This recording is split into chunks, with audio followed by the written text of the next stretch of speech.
Hey guys, welcome to our Tuesday morning live stream. This is kind of odd. I'm not used to this. A lot of what we do now is pre recorded.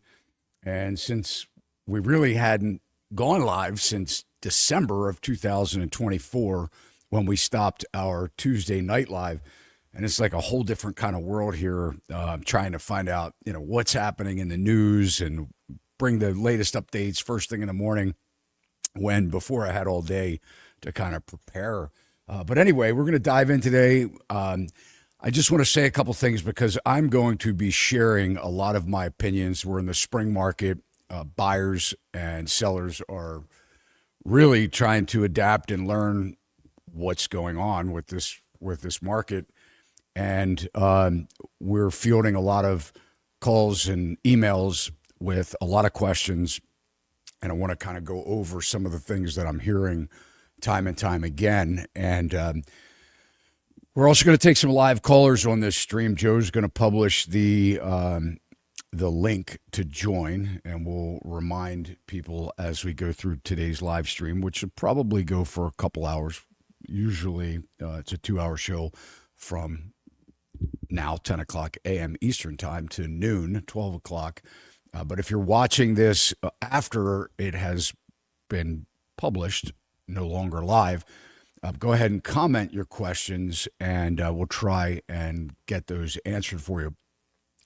I'm talking about a lot of what I'm going to be addressing and showing you forms and some contracts, sort of like a beware kind of thing as a result of, some unscrupulous things that I'm hearing about from real estate agents and from their clients.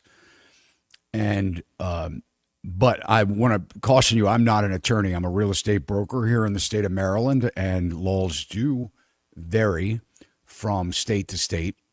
There are a federal set of or national set of laws or rules, and then the state brings in their own set of rules or laws. And more specifically, the easiest way to describe it is like fair housing.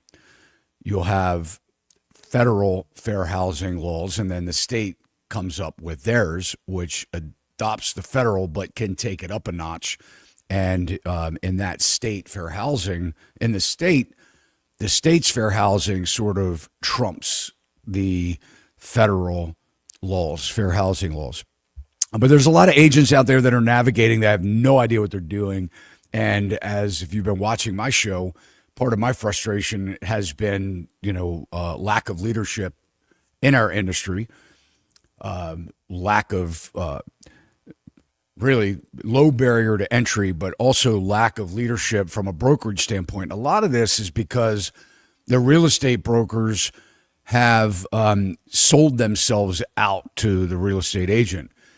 And what happens is, or what has happened, and not everywhere in every brokerage, it's not the way here at Sachs Realty, but I think that the brokerages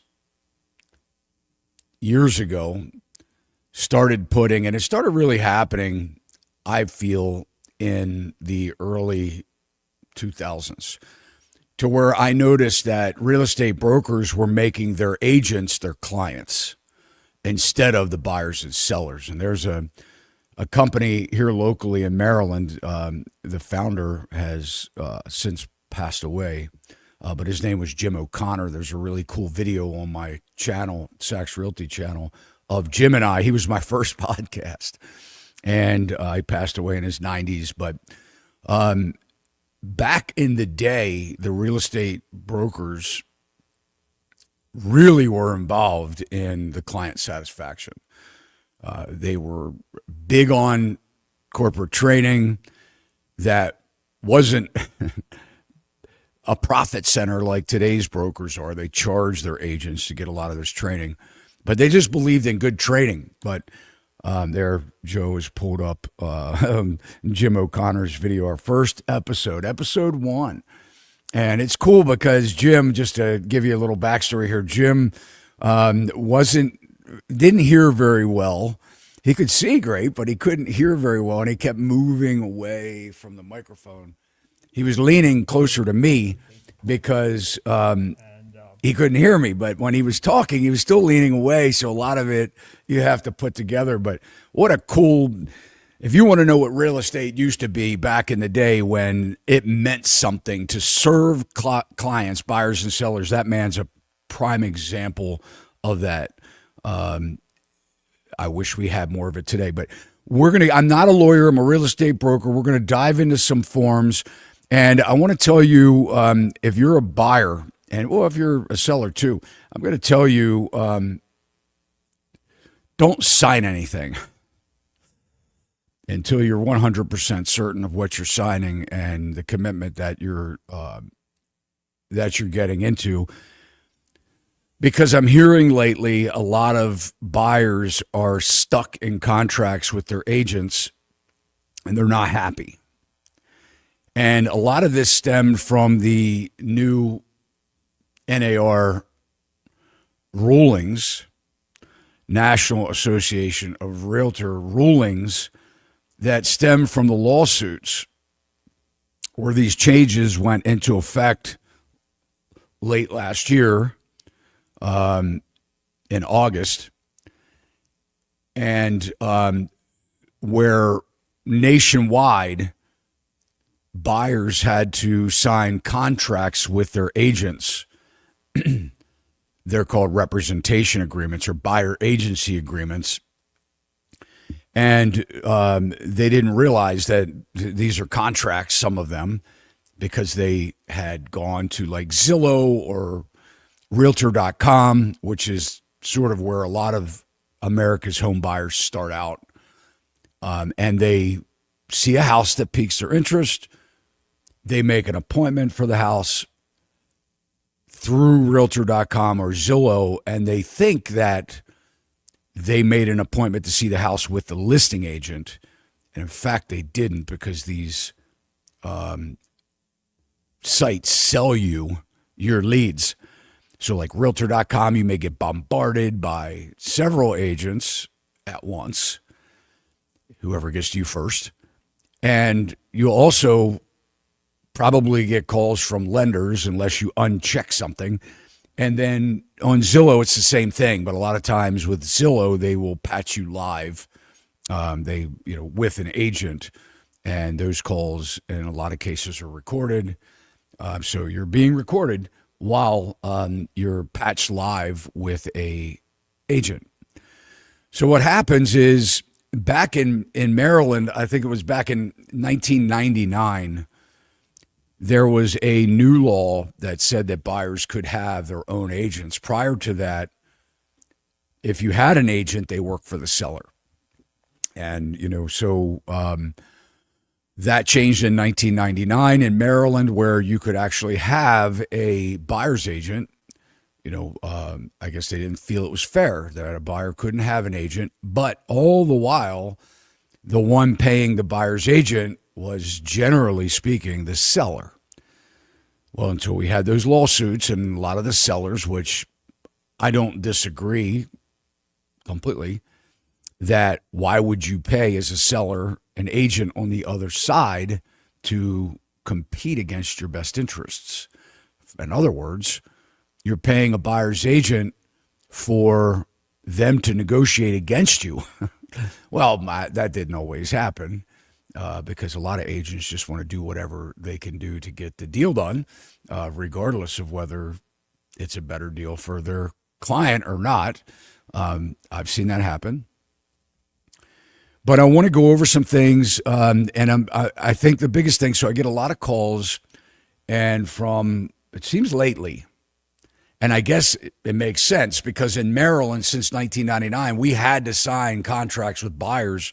There were periods of time where we could have like a presumed agency, which meant on our first face-to-face, you could assume that you could tell me things that were confidential because I worked for you, even though we didn't have anything in writing, the first face-to-face. But then the second face-to-face, well, you couldn't be presumed anymore. We had to sign an actual contract. This has been in Maryland since 1999. Unfortunately, a lot of the agents didn't do it because it's tough conversation to have. Like, hey, like I'm going to be your exclusive agent and you're stuck with me and to the parameters of the contract. So they would just wait until their client or their customer, because really they weren't a client yet because they didn't have any signed contract, but they will wait until they finally put an offer in on a property, and then they would sign that form that described how they got paid. So the buyers for a long period of time, or a lot of buyers, didn't even know how the hell the agent got paid. They didn't know that the agent was getting a fat commission check.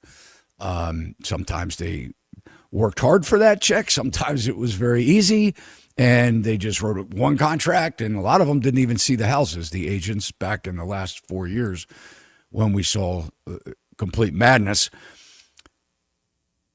But then the buyers were getting to the settlement table and going, man, I can't believe you made $20,000 on this. I brought every penny that I had to the table. I didn't borrow. That would be incorrect. I got a gift from mom and dad for $50,000, $100,000. And now I see you made 20 grand and I had no idea how you got paid. And because I just signed that form right when I was putting in the contract. So it turned into a mess. But anyway, but now all 50 states, including the District of Columbia, Washington, D.C., need to sign a contract with the buyer as quickly as possible. First face-to-face, they would like to present and have this signed, or they have to disclose to you that they don't work for the seller. So does that happen to you?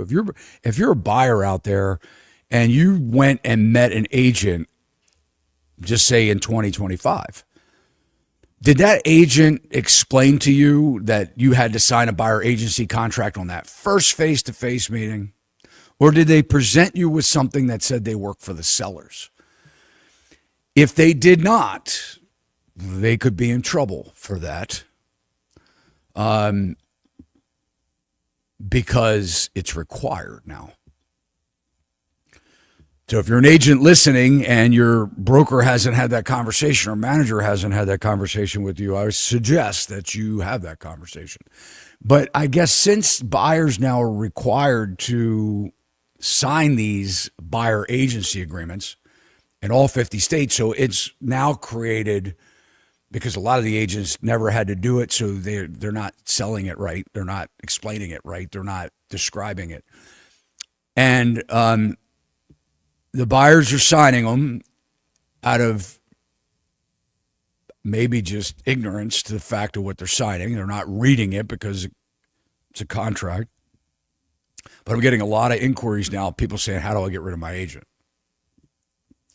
In Maryland, we have termination clauses. I'm going to go over this form with you, but my advice to anyone that is buying a house is don't sign anything until you know you have the right agent that you want to work with. Because here's what happens. Let's say you go and you look at a house and you sign a buyer agency agreement. You just met this agent, or maybe it's your friend or it's your mom's friend, whoever. But you didn't vet them out very well. But you just wanted to go look at houses. You saw this house on Zillow and you go there, and then you find out you sign this document. You're like, hey, I just want the house. And then you realize that you don't like the agent. Well, I'm not an attorney again, but I do know that if that agent showed you the house, they're entitled to a commission. So it kind of ties you up and locks you down. Now you're stuck with that agent to negotiate. You're stuck with that agent to follow it through. Maybe the broker would give you somebody else, because the agreements are really with the broker, even though the broker doesn't know you because they hired this agent to represent them. Not really maybe understanding who the agent is or how good they are or the problems that they could bring. But I want to pull it up, and I want to just go over a couple highlights here. And by the way, we're going to take some live callers. If you didn't hear that, you just signed on. Joe's publishing a link if he hasn't already done it. It says live caller tonight. We're going to bring them in tonight. We got the wrong banner. We got to change that to now. Guys, this is, we're getting the cobwebs out of this morning. I'm still trying to figure out what happens if I have to go to the bathroom after drinking 6 cups of coffee during a morning live stream. We'll find out. I mean, I so far have been good in the last couple that we've done. I might have to take a station identification break. Anyway, I want to go over this form, and it looks like I lost my highlights, but it doesn't matter. This is a buyer. This is our form here in Maryland. This is, we have logos on ours and things like that, but it's basically the same form. So I just wanted to pull this generic form up. But basically, I want to pull out a couple highlights. So my recommendation to you is if you meet an agent for the first time because you went through one of these sites, Zillow or Realtor.com or whatever, and you're greeted with that agent at the front porch, and you've never met that agent before, my advice to anyone that's coming to me is that don't sign anything right then and there. We'll give you 2 forms. One is who the agent represents that says, I work for the seller, even though I don't know who they are, probably. And then another one I'm going to give you to review called a buyer agency, this agreement right here. And on this form, I'm going to say, take it home, read it. If we go out again or you want to continue a dialogue with me as your agent, you'll need to sign this before we go out again. But I'm not going to force somebody to do it. A lot of agents are pushy, fast talkers. They're going to get you to sign it right away. They don't want to show you the house. You're already there. You're like, man, I want to go inside. And they're like, well, you can't go inside until you sign this contract saying that I'm your agent. Like, I don't like you already. And now what am I going to do? Turn around and go home? Sometimes I guess people do. But anyway, there's a couple important things here that I want to kind of go over with you because this is a fee agreement. This is a for hire agreement. The buyer seeks the following type of property right here. And I guess maybe this highlight tool. There we go. So what I do, it worked well. What I do for my clients is I put in here primary residence. So what type of property? I see some agents write like these crazy, whatever descriptions. I just simply say a primary residence if that's what it is. If you're an investor, I'll put in there, depending on what you're looking for, up to a 4-unit dwelling, investment rental property, something like that. But keep it very simple. This has a start date and a expiration date, and you're not allowed to have this longer than a year. So nobody can lock you in but a year. But think about this. My recommendation is if we've never worked together before and you decide you want to go again shopping, first day we don't sign it. I give you who the agent represents. I ask you to sign it. It's not a contract. If you refuse, I self-certify that. Don't give me any confidential information. Because when I work for a seller, even though I don't know who they are, unless you sign this contract as a buyer contract, I work for the seller. So that's the problem here, is that if you're not under contract with a buyer agent, the agent works for the seller. So understand that. Don't tell me anything confidential. Just take a look at the house. You can ask me questions about my services, how I help my clients, things like that. But what I recommend is the buyer agency agreement. Just make it for a day or a week or a specific house in a specific zip code. You don't have to, if the agent wants a year buyer agency agreement, tell them no. Tell them you'll do a week. Tell them you'll do 2 weeks. You'll see how it goes. Now, while they show you under this contract, you're obligated to them if they show you a house that you want to buy. But a lot of people now are calling me up saying, how do I get out? I want to buy this house. I want to proceed. I don't feel like my agent is working in my best interest. How do I cancel them? And they've already showed me this house. You got problems. Because if you go get another agent, maybe you'll end up paying twice. Commission twice. Now, I have not heard yet where a broker in their right mind has sued somebody because they just ignored this document and went and got another agent anyway. I'm not telling you to break contracts like that could get you into litigation, but I haven't seen it. I wouldn't. I'm telling you right now, if you're a Sachs Realty client and you think our agent sucks and you want out, you can cancel it. If you still want to buy that house, I'm going to tell them, do it. Get another agent with another broker. I'll rip this up. I'll give you something saying we're not coming after you for the commission. Why would I sue somebody because they thought we sucked or our agent sucked? I wouldn't.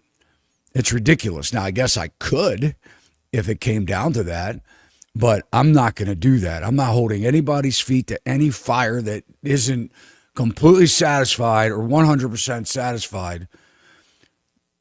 I'm going to tell. I'll tell you about a deal that just blew up, but let's finish through this buyer agency agreement. So we're going to have a start and we're going to have a finish date. And here in Maryland, you see where it says here, broker to insert terms of termination. This is where the broker puts in their cancellation clause, whether it's within 24 hours notice by either party, whatever it is, right? It could be instant. Ours is immediate. If, you want out, we'll let you out. But I want to go over a couple other things because I want you to understand that this is a kind of a contract, at least this Maryland one. And buyers, if you're in other states, I saw before the ruling change a buyer agency agreement in the state of Tennessee that had no termination clause. And I had a client, not a client, but a listener back a couple years ago had said to me, hey, look, they sent me the contract. And I'm looking at them like, man, you're right. I'm thinking to myself, there's no way in hell there would not be a termination clause. We have them in Maryland. What state would not allow somebody to terminate a contract if they're unhappy? So I called the agent and I said, hey, how's it going? I'm just kind of curious. One of your buyers had told me that they had signed a contract and that there was no termination clause in the buyer agency agreement. And the agent, it was a woman, she said, oh, yeah, well, we, I don't hold anybody's feet to the fire, so to speak, and we just let them out. And I'm like, but it doesn't say that. It doesn't say it. It's a contract. It's a written contract. It's expressed. The broker or the agent representing them and the buyer, it doesn't say it. So what I said to the buyer and actually recorded on a show was if I were buying in a state where that didn't exist, I would make the broker write an addendum that stated that I could get out of the contract. Because people you don't know these people. A lot of times you don't know these agents that you're getting involved with. And, there's a reason why people don't like real estate agents. And a lot of it isn't just because they woke up one day and said real estate agents are bad. A lot of it is because they either went through an experience or their friend went through an experience or their family went through an experience and they were younger living in the house and heard mom and dad complaining about it. So for decades, we've been getting this and it's getting worse, not better, because the brokers they're not doing, in a lot of my opinion, they're not doing what they should be doing in training. They're more focused on having a mortgage company and having their own title company and putting that agent as their customer so they could suck as many agents in as possible and hope that, if they just do one or two deals a month, we can charge the agent fees, monthly fees. We can charge them for, errors and omissions contribution, which is a profit center for a lot of brokerages. And maybe they tie it into, some administrative stuff. But they get paid based on head count, a lot of brokers, and, which you may not know that, and, I've worked at a brokerage, they had a sunny coffee fee or whatever. I didn't even drink coffee in the office. I was out hustling. I wasn't sitting in the office around a water cooler or coffee machine drinking coffee. but they charged a fee. And it's like, well, geez, well, how much coffee could they possibly buy in this office of 140 agents?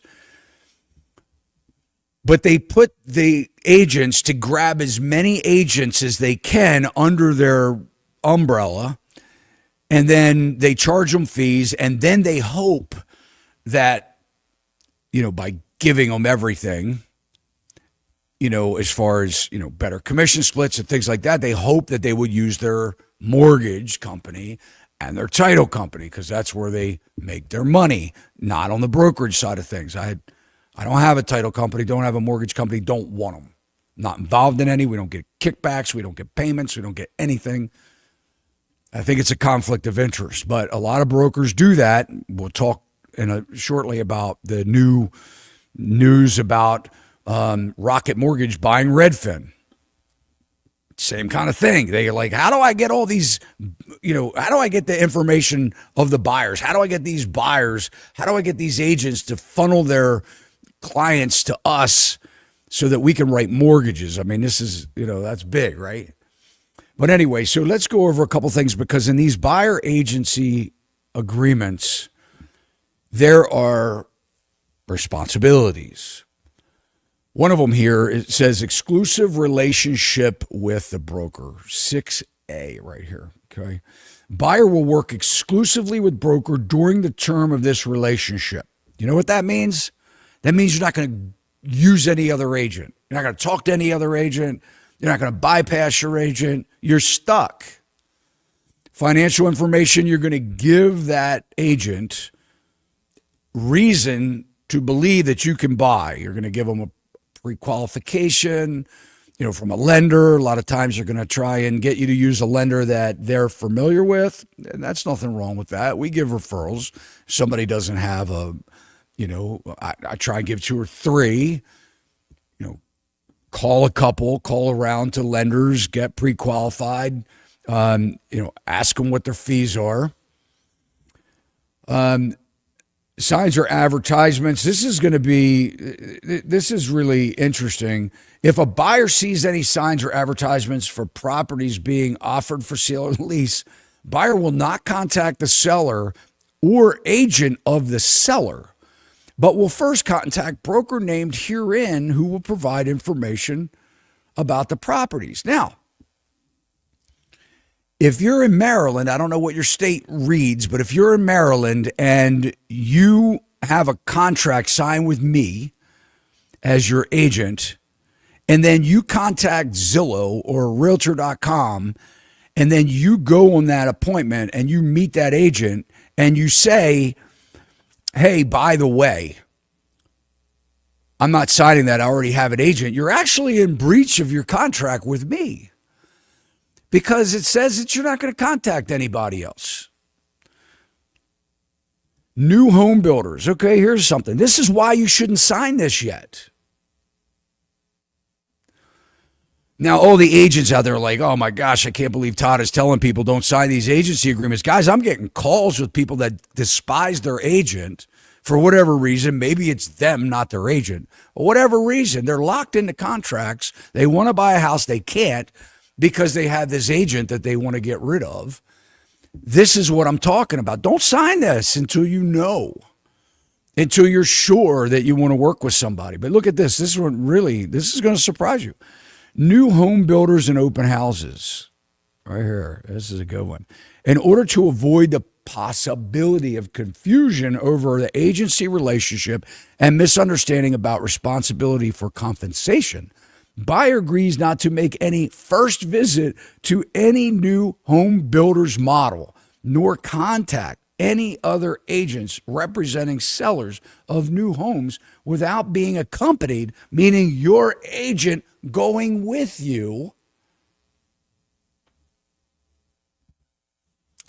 being accompanied by the broker. Buyer agrees not to enter open house properties unless accompanied by broker or after having had broker make arrangements with the listing broker. Who the hell does this? Who's doing that? If you're doing this, when you're signing these agreements, do you read them? Do you know what they say? I mean, this is like, look, if I was a buyer and I was going into this agreement, I'd be striking through a lot of stuff. First of all, I'd be like, who the hell do you think you are? You're telling me that I can't go into an open house if I want to. People do it anyway, but technically,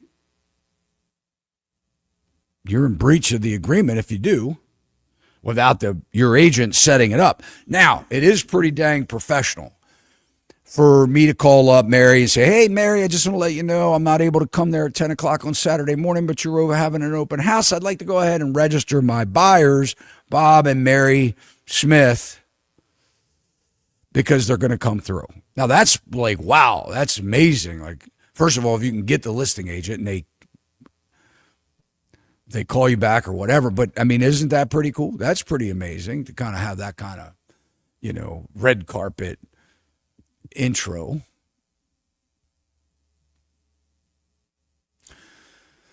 All right, notice E right here I want to go over, and I'm sure, again, this is a Maryland agreement that we're looking at. I'm sure you guys have your own types of agreements out there, different states, different brokerages, whatever.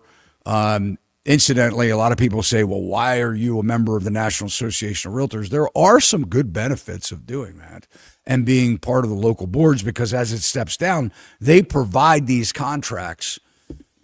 They're kind of like you can negotiate from here. These contracts aren't etched in stone. If you're not happy with something, you tell them, I'm really not comfortable. I had buyers.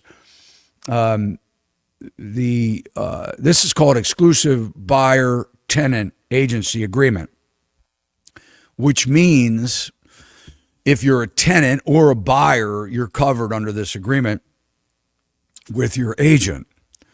Well, I had buyers, they may be listening to this. I think they listen to every show I have, but we're still active. But I had buyers that signed our agency agreement, and we still haven't found anything. We're in year 2.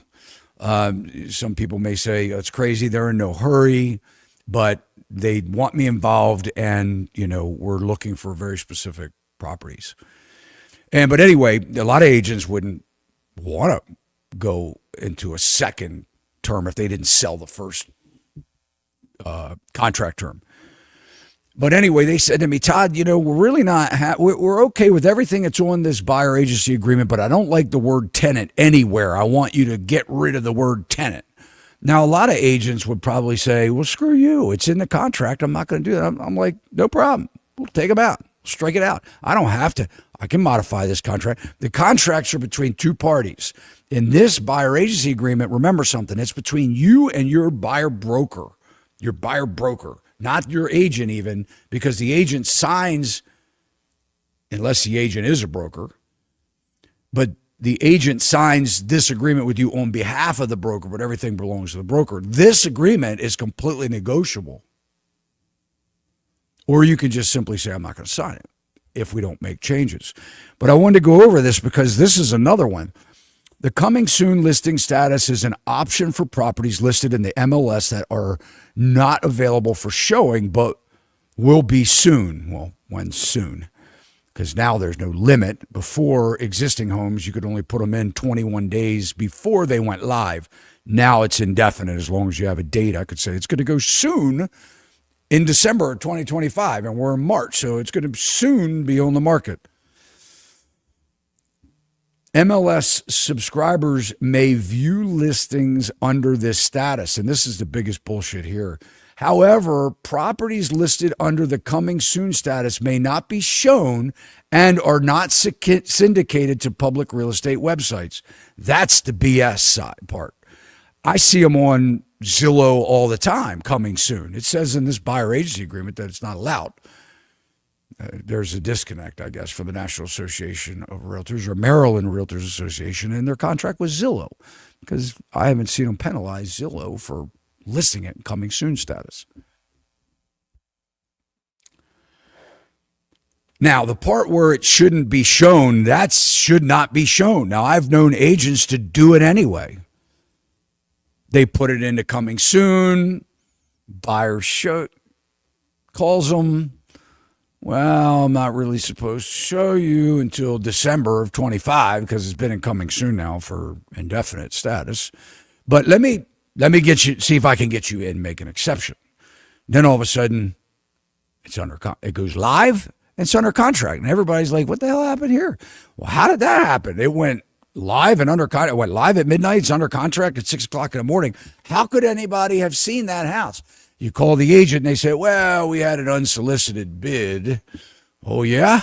Somebody just unsolicited an offer and your seller took it and they didn't see it? Okay. Maybe.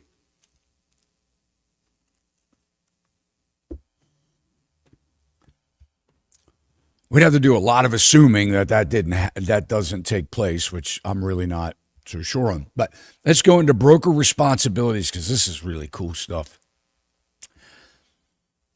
The agent and broker agree to locate real property, use professional knowledge and skills to locate and present real property, which means it exists. You can put your hands on it. It's real.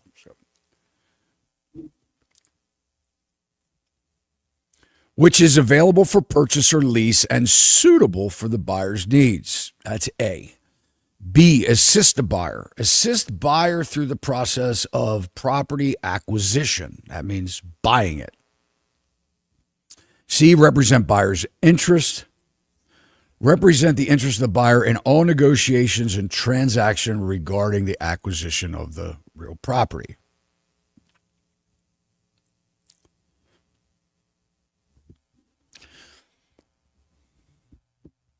Most buyers nowadays locate their own property and just ask the agent if they could just let them in. In a situation where, and this is where I just had a podcast with Dave Thurston last week. We published it. He's a real estate attorney. I asked, do we need buyer agents anymore? He said, yes. I say sometimes. Not that I don't think it's important for a buyer to be represented, but I often question how valuable a buyer's agent is if there is no negotiation. If all we're doing is writing offers, giving away everything for our buyer's interest, for them to get, no inspections, no appraisal contingencies, no financing contingencies in a lot of cases, not standing firm to review periods for HOA docs or condominium docs, which we're going to get into here, not really showing the house, not being the procuring cause. The buyer goes to the open house on their own Saturday at 10 a.m., tells the agent to write the offer. They want it. The agent doesn't actually go see the house. That happens quite often. I know because I've asked a question when I had the listings. Did you see this? I don't see that you showed this house. Oh, no, my buyer came through in the open house. Did you see the house? No. Well, you should. No, I don't need to. It's up to my buyers. Well, there's something called procuring cause. What started the chain of events? The buyer going, did you register? Part of why it says in here that if a client is going to go to an open house, that agent should register that client is because they would become the procuring procuring cause, meaning they initiated and facilitated from the beginning the sale of that property, which starts at someone seeing it, showing it. You getting this at all, guys? If you're an agent, you're watching this, are you getting this at all? Are you seeing why, are you doing your job? Are you being professional? Are you explaining this agreement? Do we have the proper relationships with our clients? What would they say? Now, the new thing here that everybody's kind of been up in arms about, agents going, this is stupid, we shouldn't have to sign this thing, talks about compensation to be paid by the buyer. And the reason it's not stupid, and the reason why we've been doing it in Maryland since 1999, is because it's not stupid. I guess Maryland decided that, hey, if we're going to allow people to have their own agents, we should at least tell them how they get paid. Because if you didn't sign this agreement with an agent, did you know how they get paid? Because a lot of agents just say, I'm free. And that's not true. They're not free. In fact, they're expensive. they're not free at all. But what happens is they say, well, the seller paid it. Well, the big question is, well, would there be a financial benefit to not having a buyer's agent? That is what the question has always been, raised by buyers and sellers and the DOJ. There's that. Where they said, look, the DOJ, I think, has been at odds with the National Association of Realtors for the better of 4 decades, maybe. But anyway, this compensation to be paid by buyer is saying you owe money in one way or another and discloses what this percentage is.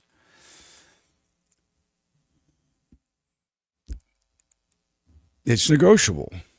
Now, when I say that, it doesn't mean that the brokerage has to take your offer of compensation.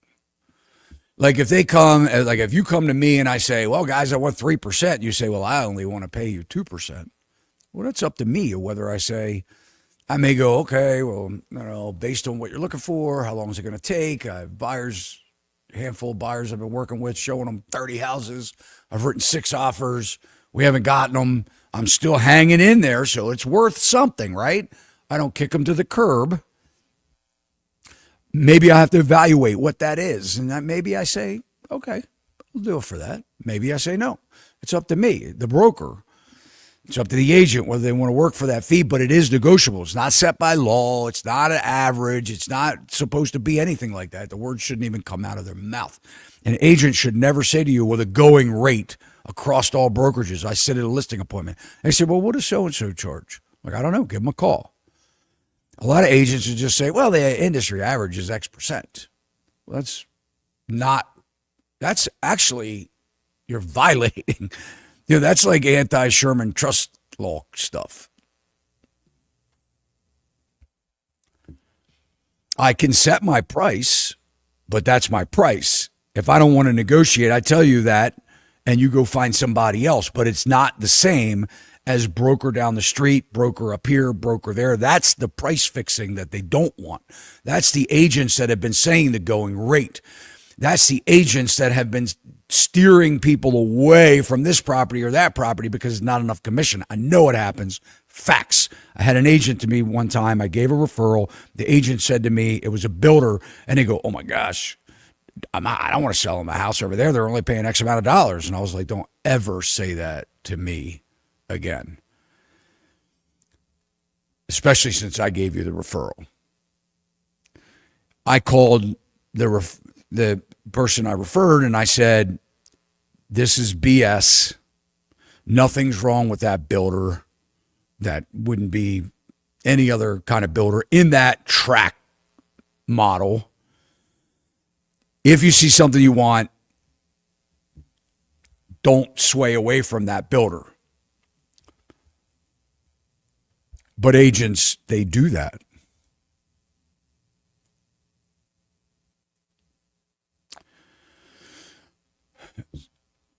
There's a big, here's what I'm going to say to you. First of all, if you're in Maryland, we want to talk to you. Obviously, if you're a buyer, I want to talk to you. We're ready to negotiate terms. We're ready to negotiate. We'll help you however we can. If we're not a good fit, we'll say we're not a good fit or whatever. You could shop us. I don't care. Any of our agents, shop them. Shop us. See what you're getting, what you're be comfortable before you sign anything.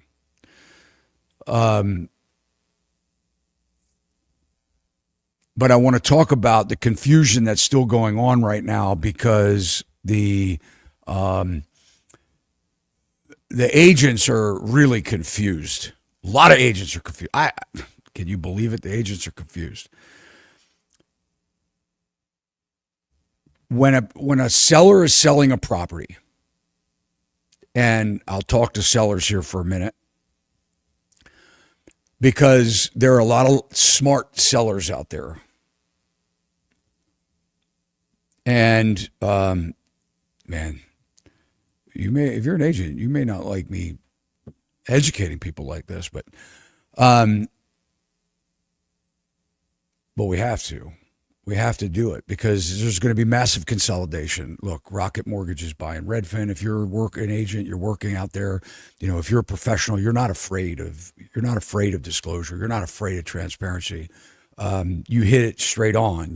If you're selling for your client or helping them buy, this is a fiduciary. We're managed or governed by the Department of Labor and Licensing, one step from the governor in the governor's office. Our requirement, if you think that the Department of Labor and Licensing is for you, the agent, it is not. It is a public protection agency. It is a regulatory agency. I would rather say I was transparent with my buyers and sellers than to be accused of not being transparent or not educating them the way that I should. I mean, it's common sense, right? I mean, we should be held to these standards. We should be serving our clients. But if you're a seller, right now you have an option. And this buyers, listen up, because this is how you can expect to be compensated for whatever your buyer's agent is you have worked out with them to represent you. This is how you offset that. Maybe there is no offset, but this is how the offset works, if there is. A seller can elect two things, more than two, but we're focusing on two. Talking about buyer broker compensation, if there is any. Two ways that a seller can do that. Number one, they can do it in a concession. They can decide that they are not going to allow, the way it traditionally has happened, I don't want to lose you here, I'm selling my house. This is the way it had been happening for many years. Not always, but mostly. The seller agrees to a fee to sell their house with their broker, with their listing broker or agent, same thing, broker. Let's just say it's, use an example, if I were charging 5% for that. What would happen at Sachs Realty with that is I would then get authorization from the seller to allow me to give a certain percentage of my commission to a buyer broker. And we would sign that agreement that says that the seller authorizes me to cooperate X amount of dollars or percent to the buyer's broker. I would put that on the MLS. The buyer's agent would look at that and say, oh, okay, well, Sachs Realty's offering this much money on their listing. That is the money that they would expect to offset their buyer agreement. That still can happen. That still can happen. It can happen that way. I can negotiate with my seller a fee and ask their permission to cooperate with a buyer broker. I just can't put it on the MLS anymore, which is stupid. But now they have to call me. The buyer agent has to call me and find out if there's any compensation for them. The seller can do it through, like I just explained, through authorizing me to pay a portion of my fee to the other side. Or they can say, Todd, I'm only going to pay you X percent that we negotiate, but I will pay the buyer's agent directly. Scratch that. I will pay the buyer directly at closing a certain amount for their agent, but I want them to ask for it in putting in the offer. Now, if I'm a seller, that's a smart way to go. Because if I authorize a listing agent or broker to cooperate a set fee, I'm kind of boxed in as a seller to paying this percentage that is obviously expectant to go partially to the other side. Well, what if the other side doesn't have an agent? What if the other side has a special deal agreement with their agent? Well, it may be less than what I've authorized to have happen. So what we're seeing now is a lot of agents. I just had a past agent. I showed their house, and their listing agent did exactly that. They said, well, the seller here is a past big shot agent. And, he said for the buyers to submit it with their offer, how much compensation they want the seller, to pay towards their buyer broker fee. Hopefully I'm not losing you here. This is not sounding confusing, but let me make it one step further, which may add to your confusion. So your seller can say, I'm going to pay the buyer directly, or I'm going to authorize the broker who's listing my house. I'm going to agree to a fee, and I'm going to authorize them to share with that fee. A lot of times they say, well, that still may be more than what I would have to pay if I make the buyer ask for it. Now, all of a sudden, I can see the buyer's price. So stay with me a minute. Now, I put the house on the market for $500,000. I agree that I'm going to give compensation to a buyer's broker, but not through the listing agent. I'm going to do it directly to the buyer, and I'm going to make them ask for it. So now there's two things happening if I'm a seller. Number one, I got my price of $500,000. So I'm going to see what that buyer is willing to give me at $500,000. Maybe they're willing to give me $550,000. And then they're going to submit another addendum that says they want X amount of percent to pay their buyer broker. Now I can see how serious this buyer is, but now I can negotiate one or the other or both as the seller. So I may go, okay, well, I'll take your offer, but I'm only going to do this. Or you may say, or I'll do that. But what it does is it puts a lot of pressure on the buyer agent, because now the buyer's agent's standing between the deal. Because the buyer's like, well, they accepted my offer, but they didn't accept this addendum. So now we got to decide, what do we do?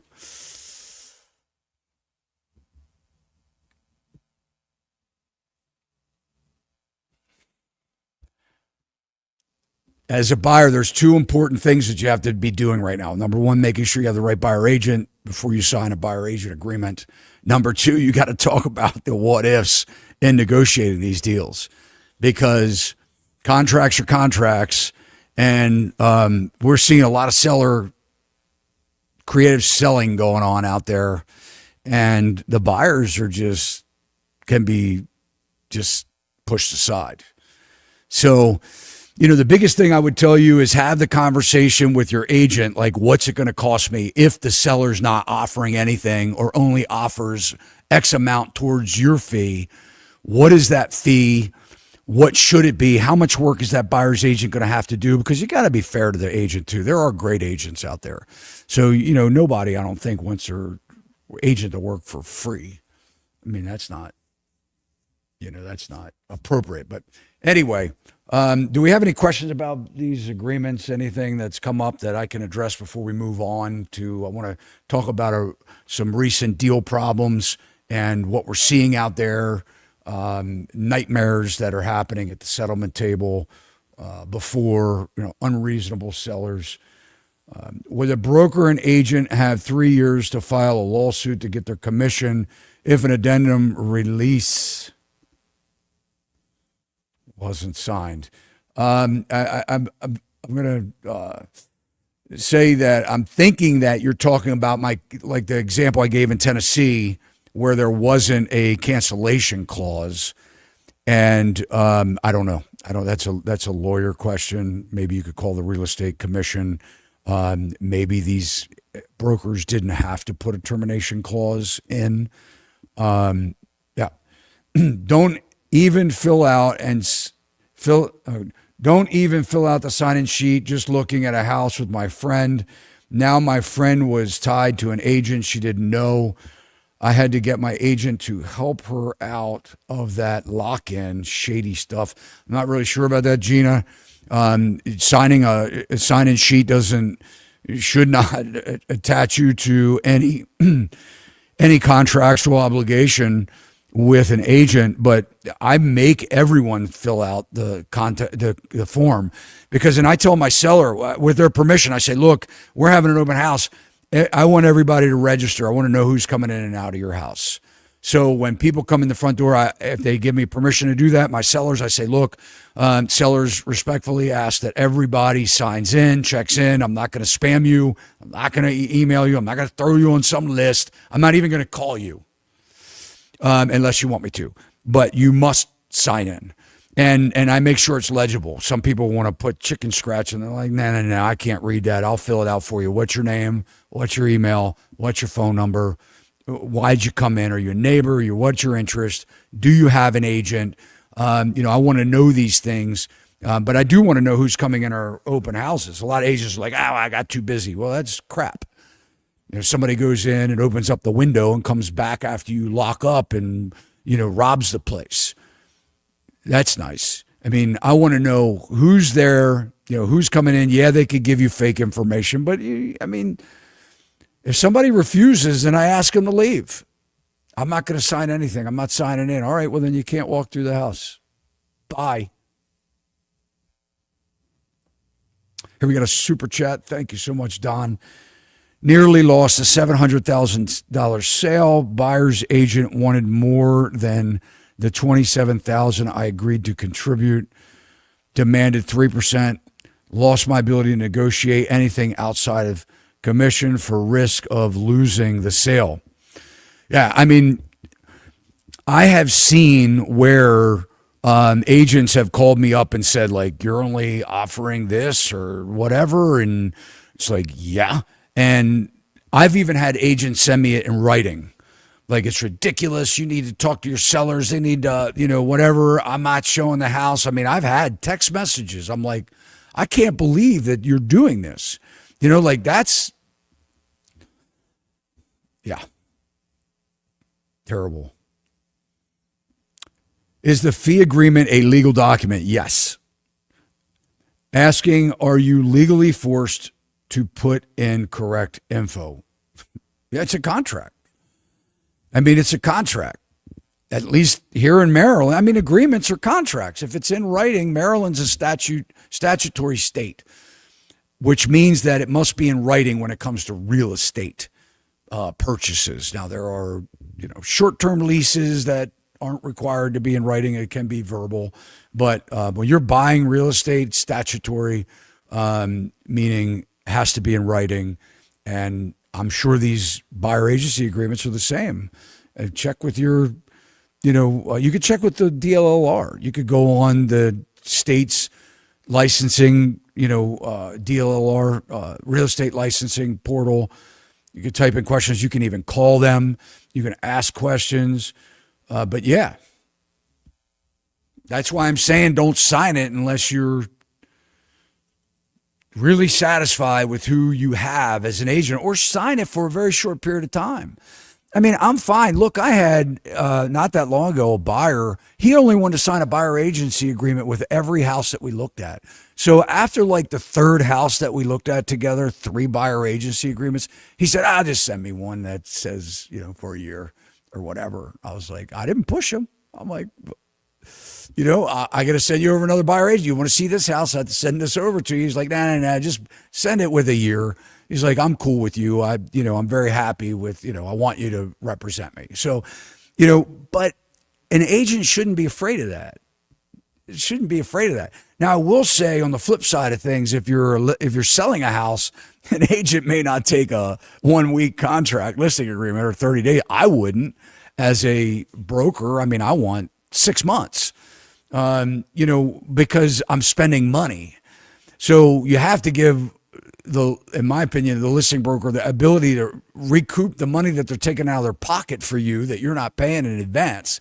And there are a lot of agents that don't do advertising. They don't do promotions. They don't have a, in-house professional photography team or 3D tour, team or, drone licensed pilots in their company like we do.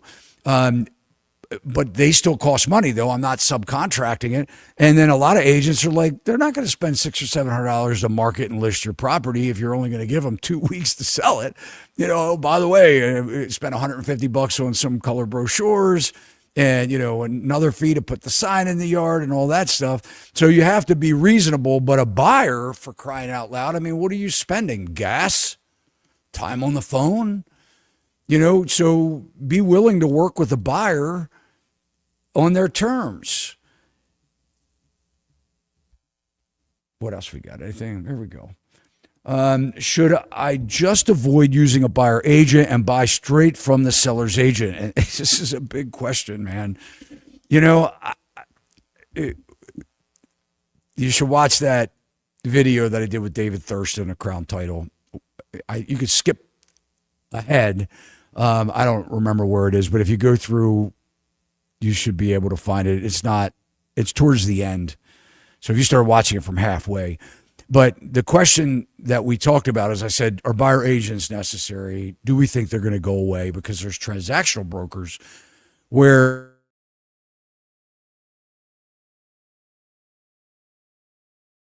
believe that a buyer should have representation. I am one of them. I think a buyer should have representation by a good buyer's agent. But the question is valid because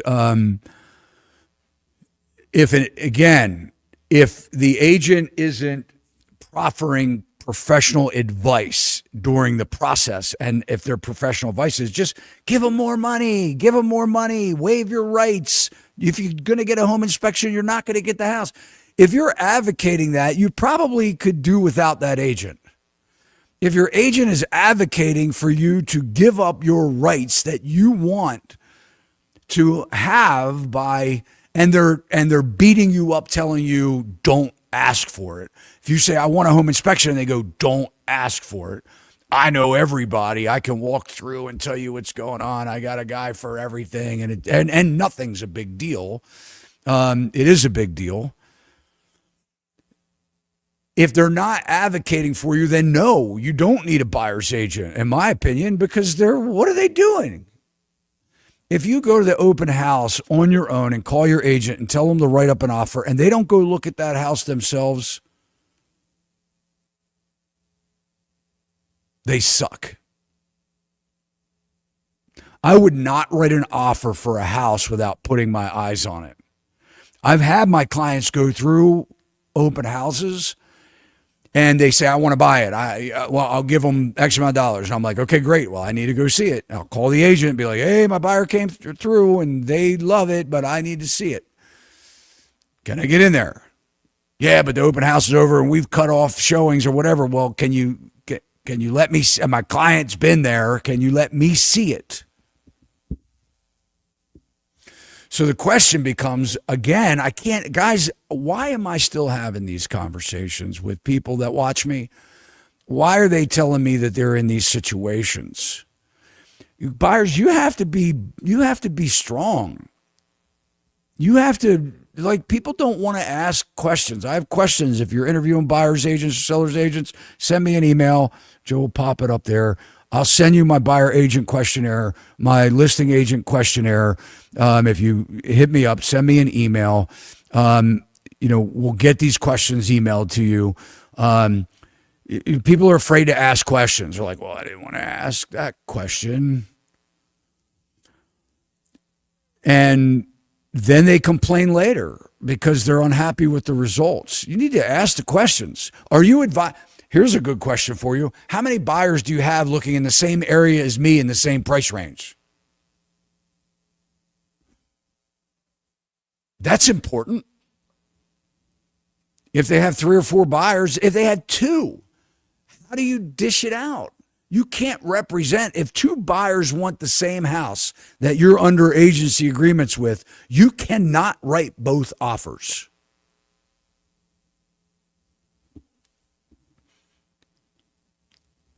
Maybe somebody says you can.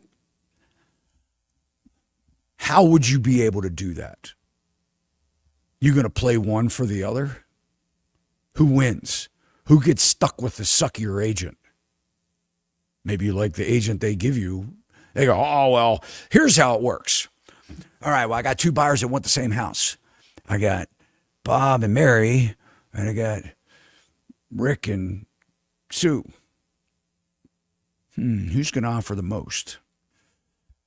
Well, I'm taking them, and I'm going to give the other one off to another agent in our brokerage. And by the way, I want them back if they're unsuccessful buying this. They're my client, but I'm going to give them to you for the purposes of writing the offer. You're not going to give the one to your co-agent in your brokerage, the one that you don't think is going to get the deal. Yeah? What's going to be the pecking order at that point? How many buyers do you have in my price range looking in the same area? A very important question. I can't tell you how many people don't ask that question. What are you going to do? How are you going to negotiate on my behalf? Are you recommending that buyers get home inspections? Not in the hot houses. No, I tell them no. Waive their. Instead, you're going to sign a contract with them. It's going to lock you in.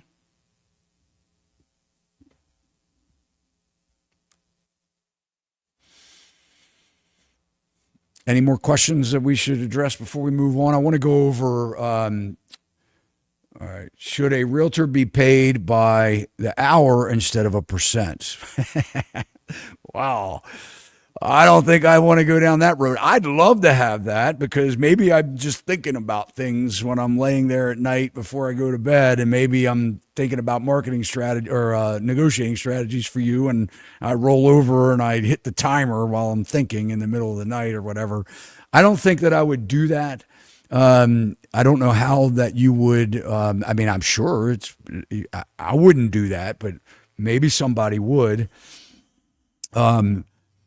I think, though, that in understanding if a buyer wants to negotiate which they should, a agreement with me, and it's less than I prefer, because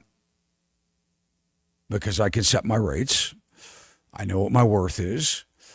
I may ask some questions like, okay, well, let's define roles here. And I'll give you an example, because if your buyer wants to go look at a house and they didn't drive by it, and then before you even get out of your vehicle to walk in there, they're shaking their head and going, no, this one's not it. And I'm going, why? And they're like, well, it's too close to the road, or, it's too close to the neighbor's house, or the this or that, or I don't like something. That a drive-by on their time may have prevented me from wasting 2 hours. I mean, lay down parameters. Well, how's this going to work? What is my role, understanding what my legal obligations are, but what are you expecting from me? And then let's talk about that, right? But I don't know that I would go into an hourly rate myself, Maybe some brokers are offering that. I don't know. All right. I want to talk about, first of all, I saw some news article today where a agent for this national company was saying that the recent reduction in mortgage rates, the 0.12%, or whatever it was, has caused buyers to enter the market. It's just really got the demand going. I mean, it's like, please, man. Shame on the news for even allowing that kind of nonsense. Oh, panic. Oh, we better go out and start looking at houses. We just had a minuscule reduction in mortgage rates. It's not a 3% rate, I could tell you that, and that's where homes are priced. They're priced in the 2 and 3 handles. We've talked about that recently. They're not priced in the 6-something handles. It's not a fire sale just because the rates dropped a point something. Stop it. Stop the nonsense. Stop the lies. Stop the ridiculous cheerleading. Mortgage rates are still high. They're expected to stay this way. Who knows? The 10-year treasury did come down a little bit. It usually will move mortgage rates.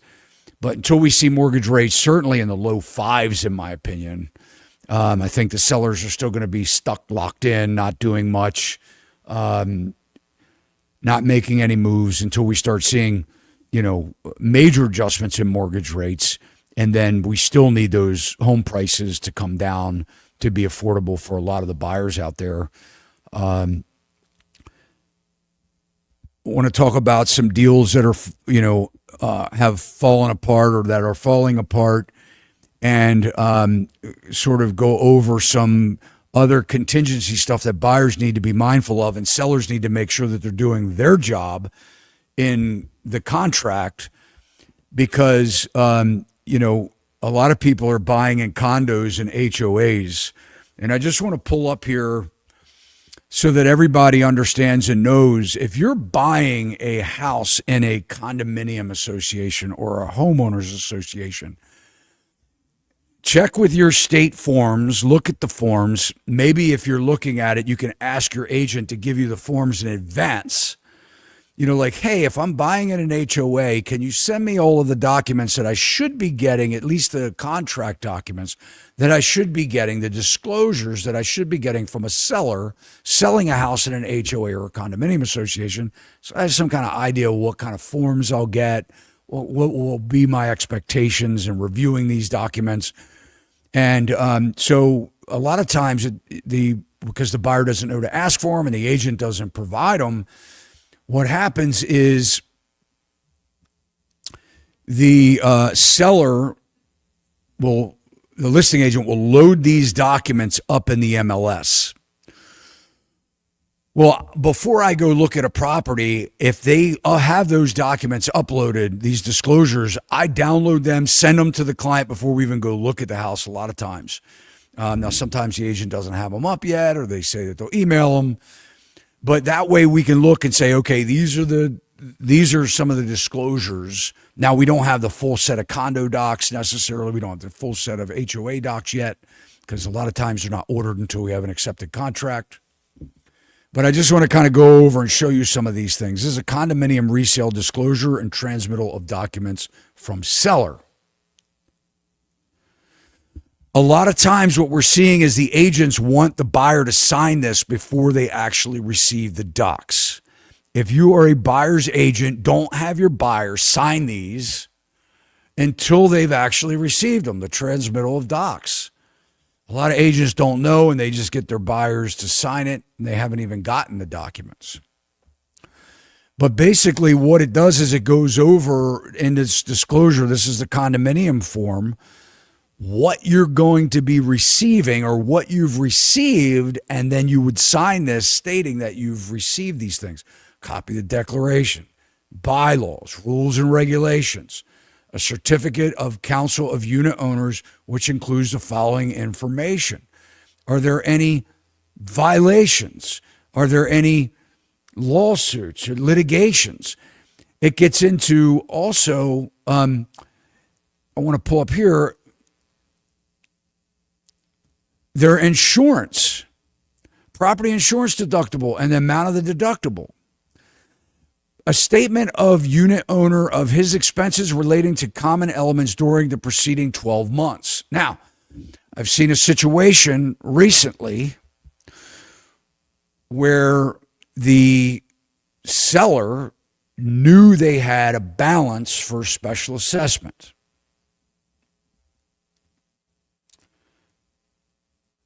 Allegedly, it wasn't disclosed to the buyer. The title company screwed up and didn't get out the ALTA, which is the settlement form when there's a loan, a mortgage, which shows the buyer's numbers obligations and the seller's numbers obligations. And there was a balance. It was 5 digits, so meaning over 9,000 or around there, of past due fees owed the association. Well, it didn't go through at the settlement table. Buyer didn't know, seller refused to pay.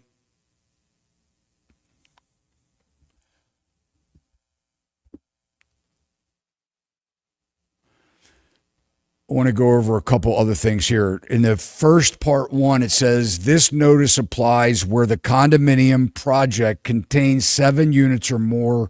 Seller owners required by law to furnish to buyers no later than 15 days prior to closing. If you're a buyer and you're in Maryland, check your association forms. If you're a buyer in wherever in the country, they have to receive this information no later than 15 days prior to settlement. That's 2 weeks. So if you're doing a 30-day settlement and you get these documents late, you got to push settlement back. Unless you're happy with the time period to review, because within 7 days, here you go, buyer may at any time within 7 days, right here, where the last paragraph here. Buyer may at any time within 7 days following receipt of all this information rescind in writing the contract of sale without stating a reason and without any liability on buyer's part. Upon rescission, buyer is entitled to the return of any deposit made on the account of the contract. Now,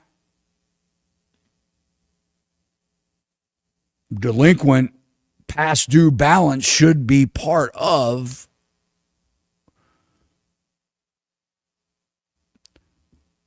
disclosure.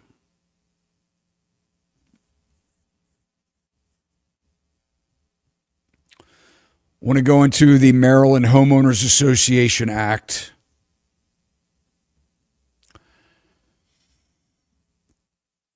Same kind of thing. You can read down through here what you should be getting copies of. It says right here, if you have not received the MHAA information 5 calendar days or more before entering the contract, you have 5 calendar days to cancel the contract after receiving all of the MHAA information, which means that you should not get these forms less than 5 days prior to settlement, because you have 5 days to read through the documents and for whatever reason change your mind. This is where buyers are getting screwed, guys, because they're not realizing that, the condominium association's in bad shape or the HOA's in bad shape. They keep asking for more money. They only have a $127 a month condo fee, but they are assessing $15,000 to every unit owner because they don't have enough money to do the parking lot repairs or the whatever repairs. So when you're buying in HOAs, you're buying in condominium associations, you need to see this stuff. It's not just this huge binder that you get or this huge document, electronic download that you get. This is important stuff that says what you can and cannot do and what your life is going to be like living in an HOA or a condominium association and how much more money you're going to pay for it, because you weren't planning that when you got your mortgage. You may be in your 20s or 30s on a fixed budget like most people that are adults. You are an adult in your 20s, 30s, but then your mom and dad. You may be on a fixed budget too. And I'm sorry, but you just can't afford another $600 a month or $7,000 annual assessment. It may put you in bankruptcy. It may put you in foreclosure.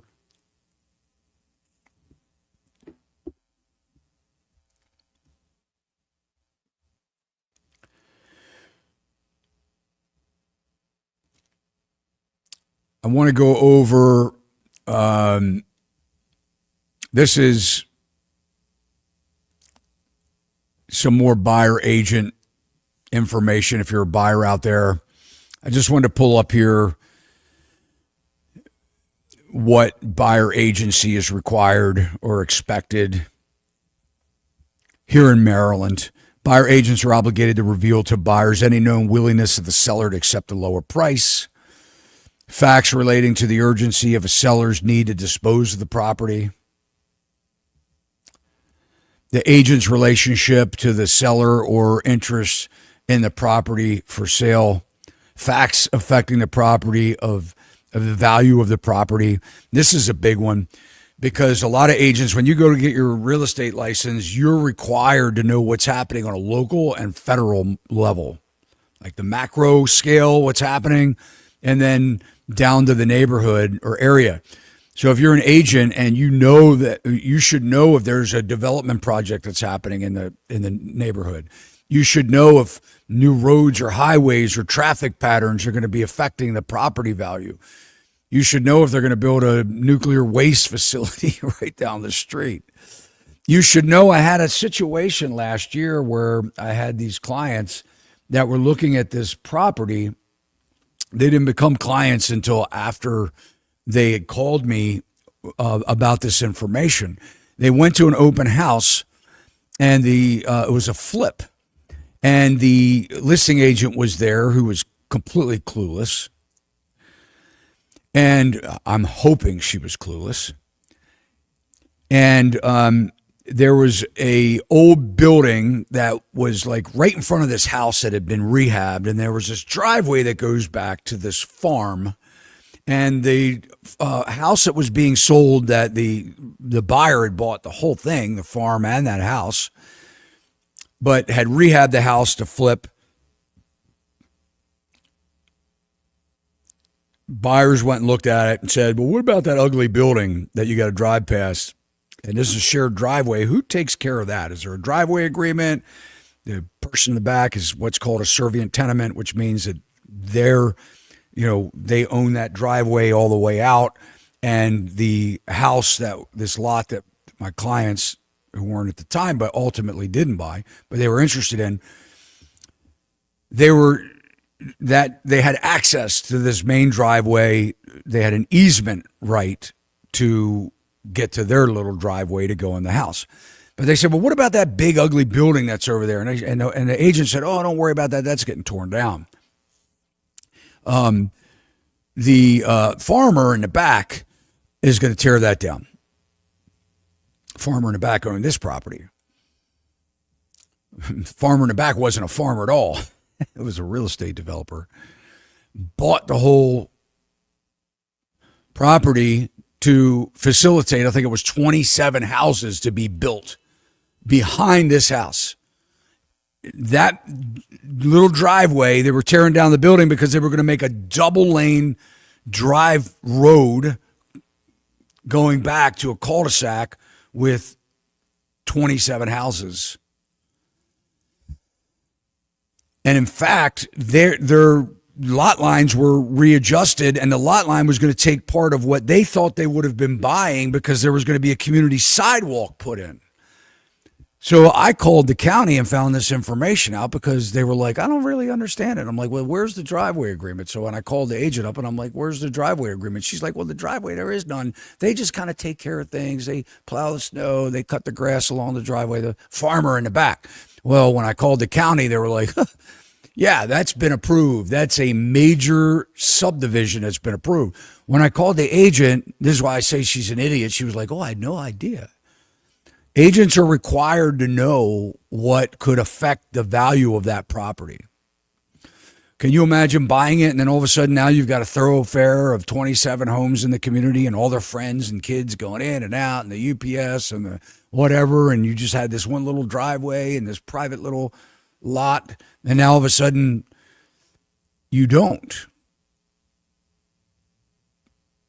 The length of time the property has been on the market and all other offers or counteroffers. Again, this is just if you know the information, but you should be asking. And then information that would affect the buyer's ability to obtain the property at the lowest price on the most favorable terms. Guys, I don't see a lot of this happening. Do you?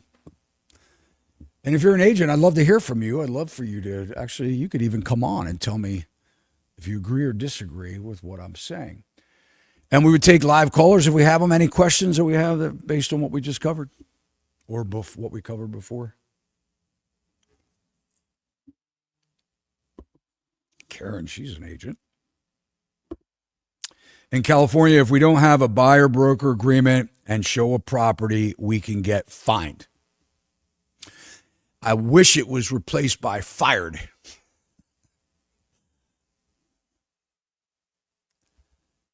I don't know how that is even, I don't know. I mean, to me, that would be an infraction on that agent's. It's the law here in Maryland. I don't know what the laws are in any other state, but if agents don't do it here, they should get, yeah. How many canceled deals have you had so far in 2025? As a brokerage, I'd say we've had a handful. You know, we're a boutique brokerage. We're not a very big brokerage. We don't have a lot of agents, but we have had a handful of canceled deals. Most of the deals that we've seen canceled are as a result of either financing or inspections. You know, if a client is able to get an inspection, and we're only seeing that we are still seeing properties go in days in certain markets, depending on how the house is priced. If you're a buyer and you want a deal, you want to negotiate, and you want to have contingencies, you probably should be looking at inventory that's been on the market for at least 7 to 10 days, because the buyer exuberance is still ridiculous in a lot of markets, to where they just, you know, they give everything away, and, you know, their rights, they give their rights up. Still happening. Still happening. Doesn't make sense. What else? A couple more questions. Aren't government hiding foreclosures? You know, I don't know if I would use the word hiding, but certainly the agencies, Fannie Mae specifically, they have been, I mean, look, we just came off a period of the election. You know, nobody wanted at the White House during this election, leading up to the election, the campaigns, and the election to have massive foreclosures. I mean, that doesn't look good for any president. That the economy, two things: either job market falls to crap or the economy falls to crap, and you know that doesn't look good under an administration. So I think that there was a lot of workouts that were far beyond what I feel that should have been. Now, the people that didn't get kicked out of their houses or foreclosed on, certainly they feel opposite of that. But you know, I knew a guy that was in the work for the IRS. He's retired now, but I was having a conversation with him, and you know, he was telling me that a lot of times in his department was when employers fell behind in paying their withholding tax that they did withheld for their employees, and they were using that as operating funds, and they got in trouble because they didn't pay. So that was part of his department. And he said a lot of times what happened was he would go in and shut businesses down because they couldn't get it right. And they had been struggling for 10 years, 15 years. And he said, you know, it was amazing. A lot of times people thanked me.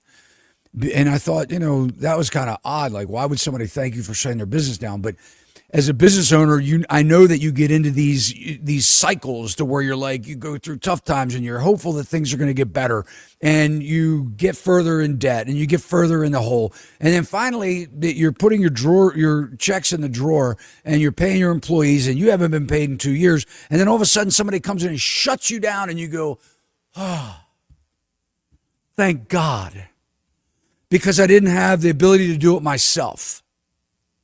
Now I'm forced to be better, do better, and maybe just get a job because self-employment maybe wasn't for me. Well, I kind of feel the same thing happens when people are in these houses that they can't pay for. And it's like, everything, the walls are collapsing literally in on them. And then all of a sudden somebody just takes the house from you and says, you got to go. And they go, thank God this was a nightmare. I've dealt with clients that were at that point. They're like, this thing's a nightmare. I can't fix it. This is happening. That's happening. And when we kick the can down the road on people that can't afford to be in their house, a lot of times they're not fixing it. It's caving in on them. I've been in houses where I've seen 5-gallon buckets and plastic bins like you see at Walmart and Home Depot storage bins sitting in a room catching the water or trying to catch the water that's coming in from a roof leak that they can't afford to fix. They haven't paid their mortgage payment. They are on some kind of a workout plan. Their house is becoming unsafe. Mold's growing in the house. So when we look at, no one wants to see foreclosures, but what are we doing in correcting something that is not right by extending and doing modifications? And then what Fannie Mae's doing is bundling all these loans up and selling them to investors. And they're called non-performing loans or re-performing loans that were non-performing at one point, but now the people seem to be making their payments. And they're selling those at a discount to investors.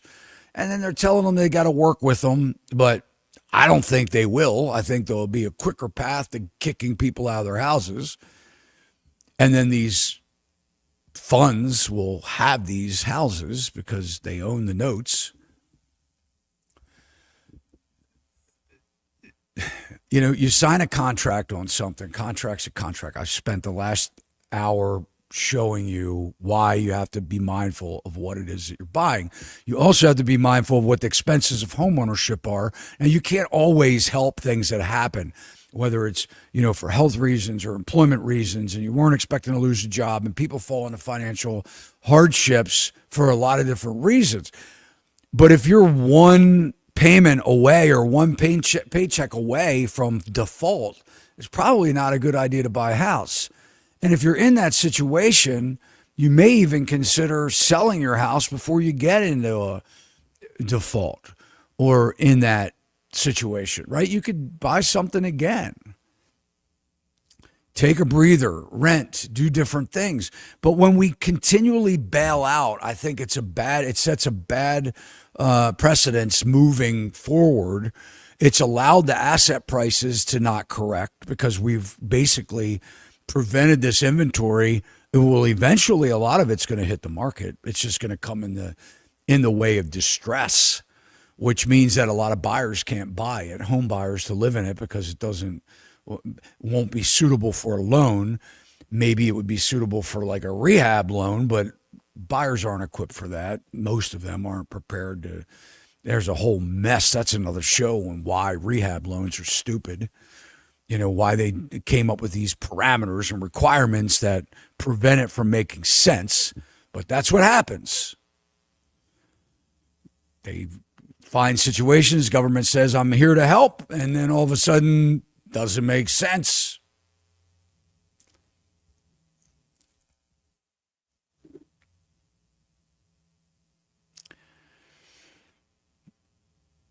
All right, what else we got? Any comments here? Guys, this is a real estate show. I mean, we talk about a lot of different things from time to time. I have a really cool interview coming up. I'm interviewing an author from Australia. It's kind of weird. It's a 15-hour difference in time. So we're going to be podcasting at night, 7 p.m. It's going to be a pre-recorded, not live. And for him, it will be like 9 o'clock the next morning. And but it's cool. It's based on his book, where it's the real estate hijack, in Australian housing market, housing market in Australia. But a lot of it, I'm reading his book and hope to have it finished by tomorrow when we podcast. But a lot of it, I see the same thing. I mean, you want to take a look at Australia, how unaffordable it is, but he basically wrote this book that lays it out, and I'm going, man, this is the same thing as the United States, so can we expect to be where they are? It's going to be a cool podcast that comes out this Saturday. We just did another podcast with Mitch Vexler talking about property taxes. And in fact, let's play it. Can we play the intro clip to that? If you guys haven't seen it, we'll just play it. It's only about a minute and a half. I just want to play it for you real quick, and you can judge for yourself if you want to watch it. See, and there it is. When you say joking, constitutionally, you have found that it is illegal for anyone to be charged a property I can't hear tax. It. I started over again. This is constitutionally, you have found that it is illegal for anyone to be charged a property tax on their real estate. Yes, that is why the 16th Amendment says you can tax an income. You cannot tax property. We are at the tipping point. The property values have skyrocketed. In the last 5 years, 21.25 trillion of property overvaluation has occurred. Look at what's happened and what caused it to skyrocket. It wasn't the market. It was the fraud at the hands of these school districts. What's hidden from the public is how much school bond debt is associated on a per household basis across the United States. But the answer to that is about $5 trillion worth of bond fraud, from which in 2024, the system stole $450 billion from the property owners. These chief appraisers actually go to retreats and teach each other how to screw over the citizens of the states that they are operating in. And that's why the values of your houses in today's market are pure fraud.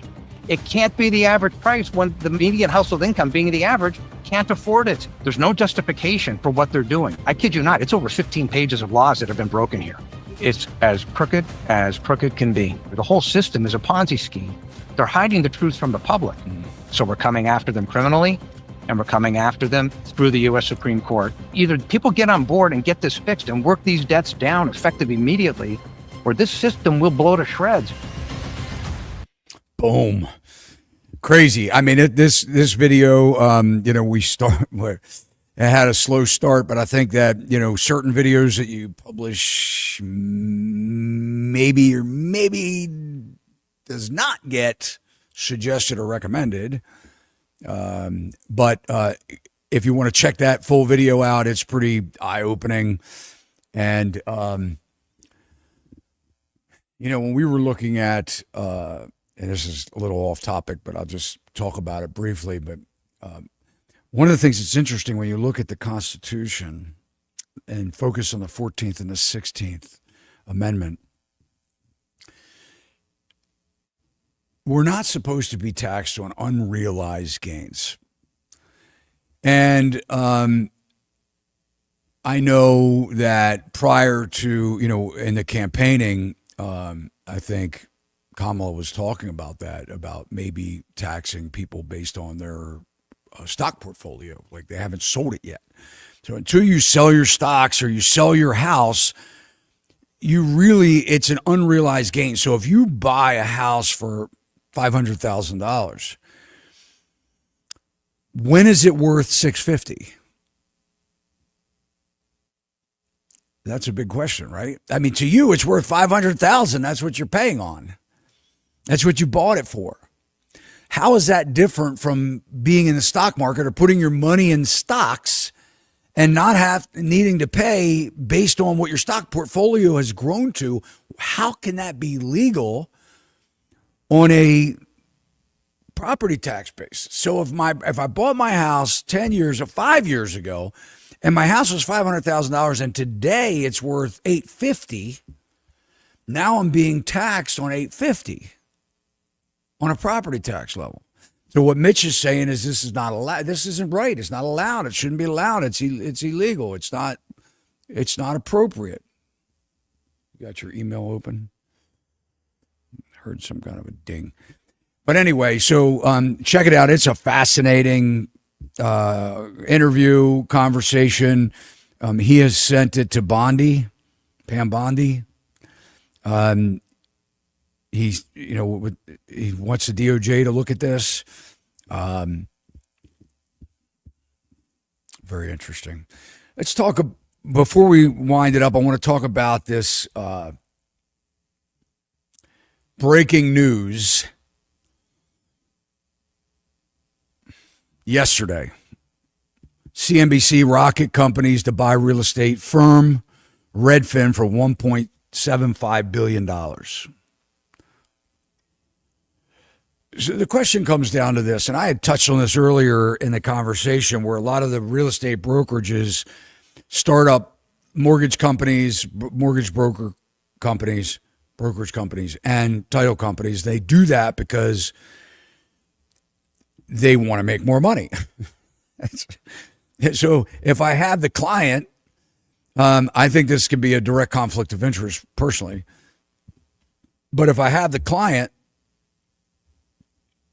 a lot of these brokers feel that, well, why not be the one to write their mortgage? Why not be the one to get their title work so that I can make money on their title policies and, expand my profits?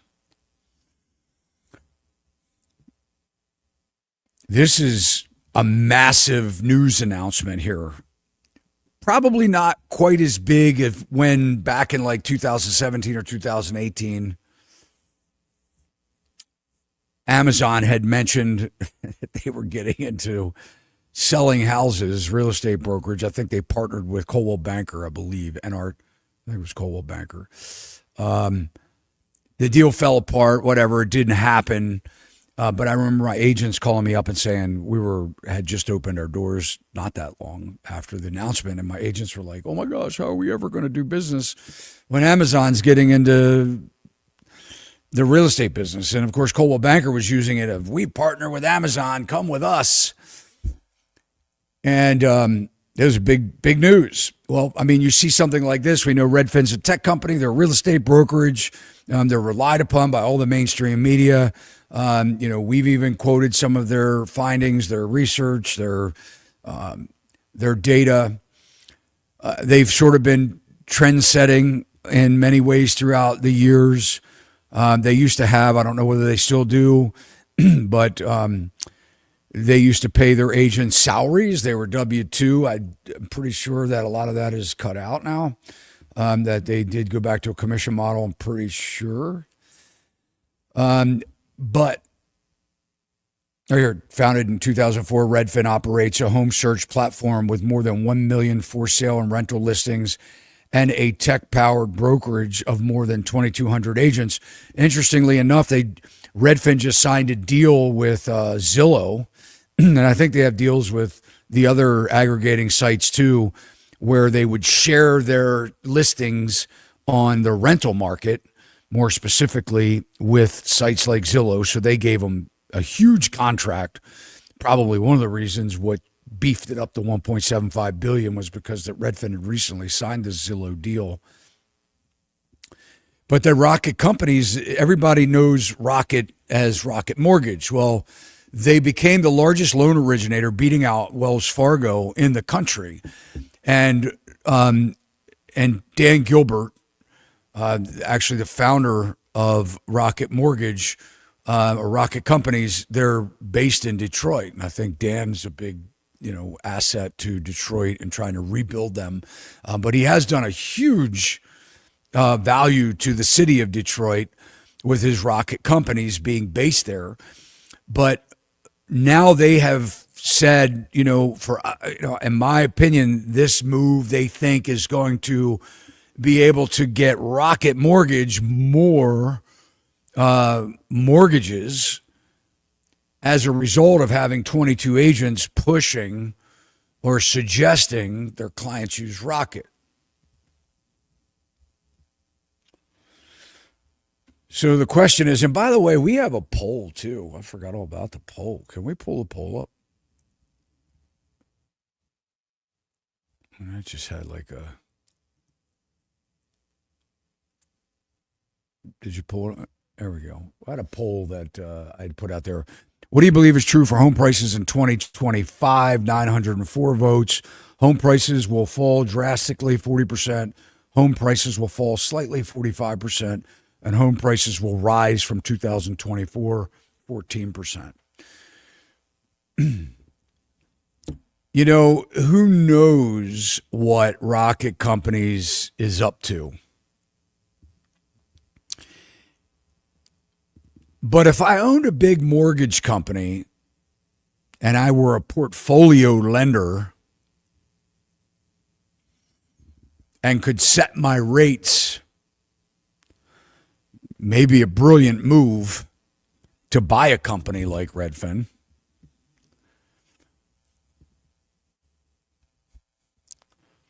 I guess what concerns me the most is that we're still buying payments. We're still dating the rate. And for a lot of people, they don't understand that the house price is really important, because if you need to sell your house and the home price hasn't gone up or the home price has gone down, it doesn't matter what your mortgage rate is. It doesn't matter, because if you can't sell your house because you're underwater, should you need to move, and by the way, America moves on average like every 7 to 9 years. That will probably come down, because a lot of our first-time buyers are realizing that they bought houses that it's almost like, you know, it's almost like the generation of children that wore masks when they were babies, and they still wear masks today because they're not comfortable not wearing masks. What's going to happen to the group of buyers when home prices adjust and go down that can't sell their house when they bought it 4 years ago or 3 years ago? There's going to be, I mean, what happens? That 7 to 9 year may come down to 3 and 4 years being in the house and bankruptcy. If they're not making their payments, not paying their bills. It's like we've trained this. And the reason I referenced it to the masks was because it's like you've been trained or taught to feel comfortable in certain environments. Well, I mean, the same thing is going to happen to a lot of these young people that bought houses that can't afford it. They're going to be trained to, I'm just going to walk away because I can't afford it, and I don't really care about my obligations so much. We're training by kicking cans down the road and pushing things off. We're training people to think different ways. And anyway, let's take a couple questions before we wind up here today. If you are wanting to come on the show last minute, nobody has clicked in. As a passive investment holder in apartments complexes, do you see them having difficulty selling this year?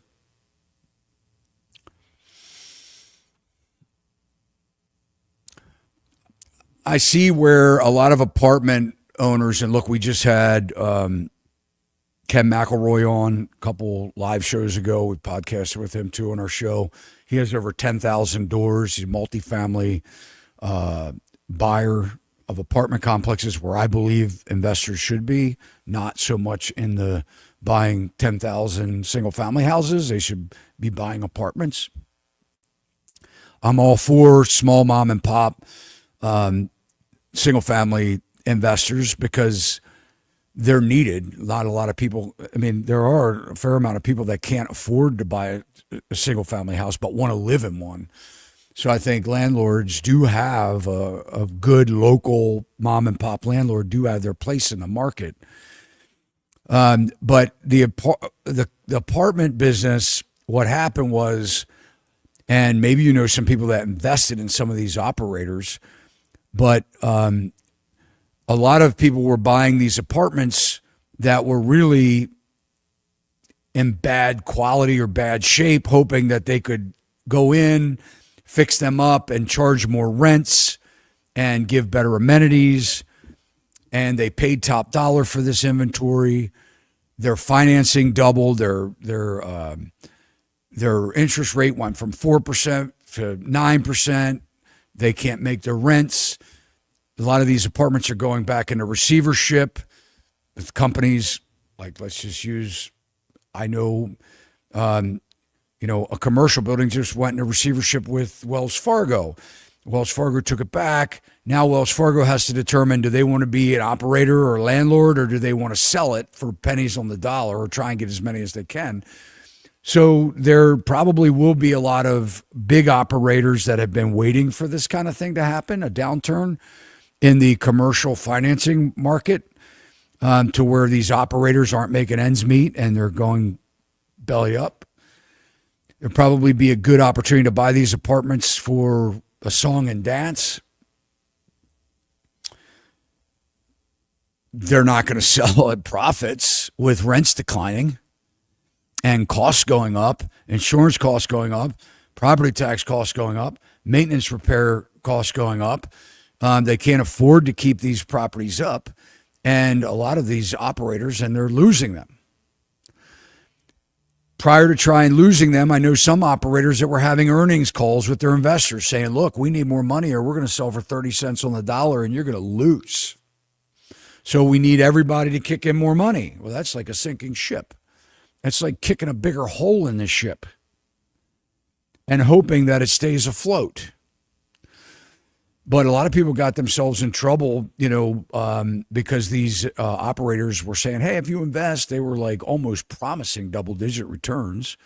And then, of course, what we've seen in real estate just hasn't been sustainable. And that's the problem. That's where we are today. I think the same is in the residential market. I had my mortgage transferred to Rocket, had to reset my password. Just by calling them, I'm now on their mortgage list and getting 3 calls and 3 texts a day, trying to get me off, trying to get me to get a new one. You got to love this AI stuff too, man. These like bots, AI text bots and stuff. I mean, they're like, I don't know. I feel like they even know what the cuss words are. So when you tell them the, they respond and say, oh, no, that's not nice or what. I mean, it's like, you think you're actually getting texts back from human beings when you're saying, please take me off or stop. But it's ridiculous, the amount of junk that we get to our cell phones. 3 texts a day. Yeah, crazy. They're a big company, guys. All right, what else we got? Isn't Zillow owned by agents? No.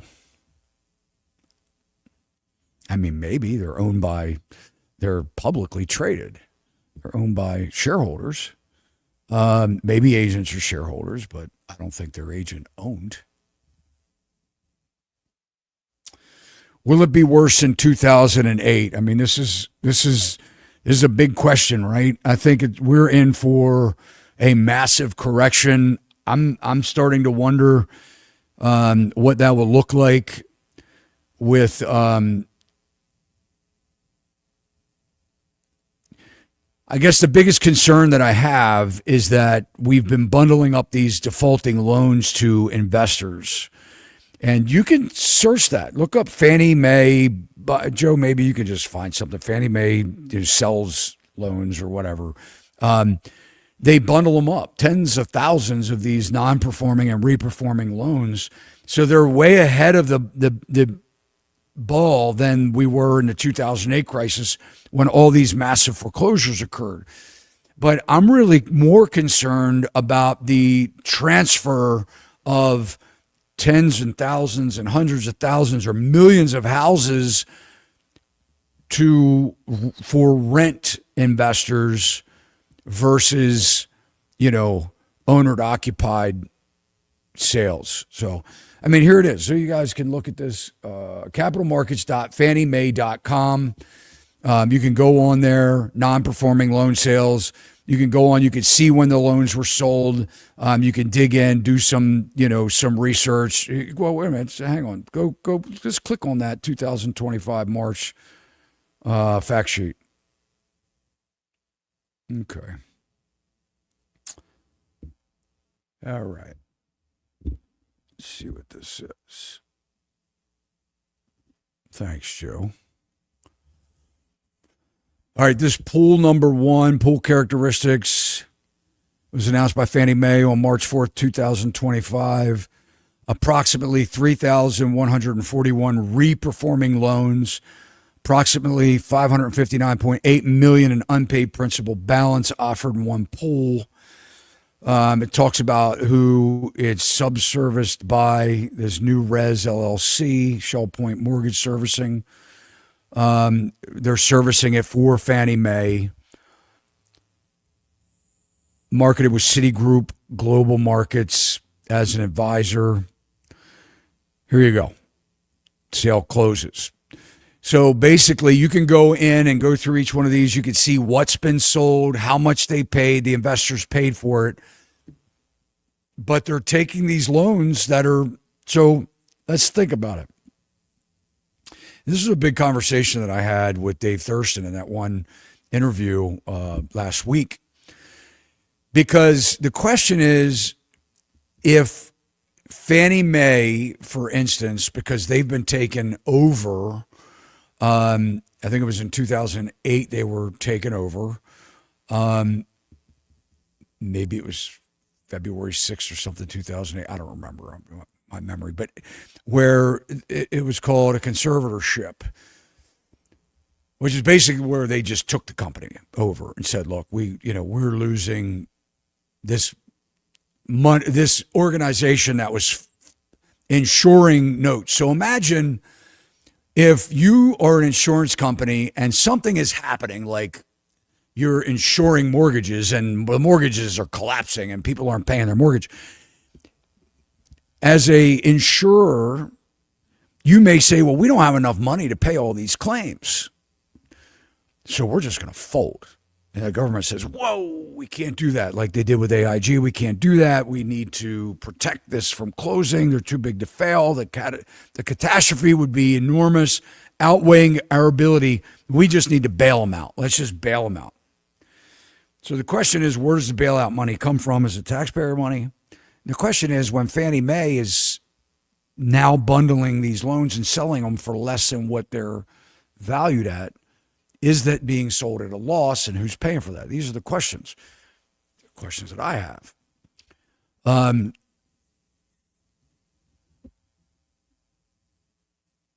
But these re-performing loans are loans that were non-performing. They were in default. For whatever reason, they got them to re-performance. Well, could be the reason because they took 30% of their loan balance, yanked it out and put it on a interest-free second mortgage, put it at the balance, the back end of the 30 years, dropping their principal payment on their first mortgage that they're actually paying interest rate on, and realigning those payments now, in some cases, in FHA and VA for 40 years.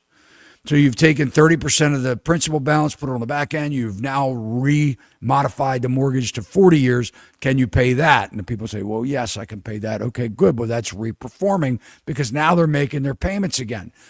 But why would you get rid of that if you didn't think that there would be a high percentage of probability that they would go into non-performance again? Well, maybe because they know that many still defaulted after their modifications over the last 4 or 5 years.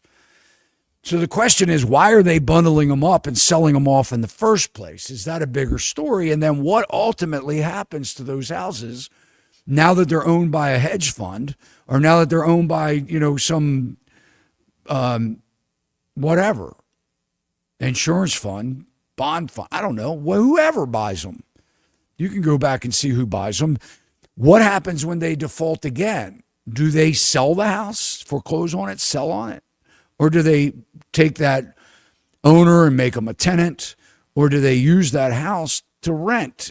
And will that increase our single family for rent inventory versus ownership inventory? The other part is a lot of these houses are older, existing homes, not the new homes, and they're the most desired for our home buyer market. You know, people don't want to buy McMansions that they can't afford to put furniture in. They can't afford the heating cost. They can't afford the maintenance cost. They're nice to live in, 3,600 square foot, but they don't need it. They just want a nice little house in a nice little neighborhood that they can raise their nice little family. Well, if all that inventory is being gobbled up or assumed by funds, and as the people lose them and they become rentals instead of owner-occupied inventory, what are we doing? That's the bigger picture. So anyway, a couple more questions, and we'll wrap up. Appreciate you guys hanging out here with me on a Tuesday morning. Todd, how often can they transfer your mortgage without your knowledge? My banking information is just transferred over to. You know, I'm not really sure the answer to that question, but I will tell you, if you're buying a house, chances are who you think your mortgage company is not who it will be. A lot of times it's sold before you even settle. But the only thing that I would caution you to, I mean, they can't change your terms. If you're locked in at 6.5% for 30 years, you're locked in at 6.5% for 30 years. What I will tell you is be mindful that it really has been sold and that the new company is really the new company, because there's a lot of scams out there where they get public record of a transfer of a deed or a recording of a deed, and they'll get your information on the dark web, or maybe the title company's email was compromised, and they send you something saying, hey, your mortgage is, congratulations on your home purchase. Your mortgage has been sold. Your new lender's ABC Mortgage Company. Here's the information. Please send off your first payment to here prior to registering for digital payments. You go, okay, great. ABC, whatever. I write my check for my first payment. I send it off to them, and then all of a sudden you get a late notice in the mail. You go, your mortgage payment hasn't been paid. And you're like, but I sent it off. And like, yeah, that wasn't the right place. That was a scam. Be careful. That does happen. Yeah. Unfortunately. Verify with your original loan officer, I would, what happened. They'll know. They're on the hook in some ways of that loan that they helped get underwritten, so they can track it. What else? We got anything else here? All right.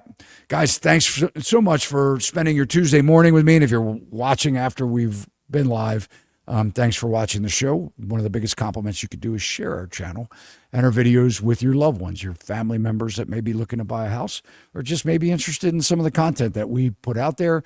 If you haven't subscribed, please consider doing so now. And remember, we're on every major social media and audio podcast channel.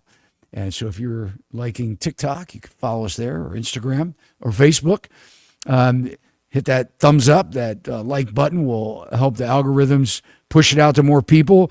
And I look forward to next week bringing you the update on the DMV, the area that's directly surrounding the Doge layoffs, people that have lost their jobs, and what's happening. Is that affecting the inventory, which we have not seen it happen yet?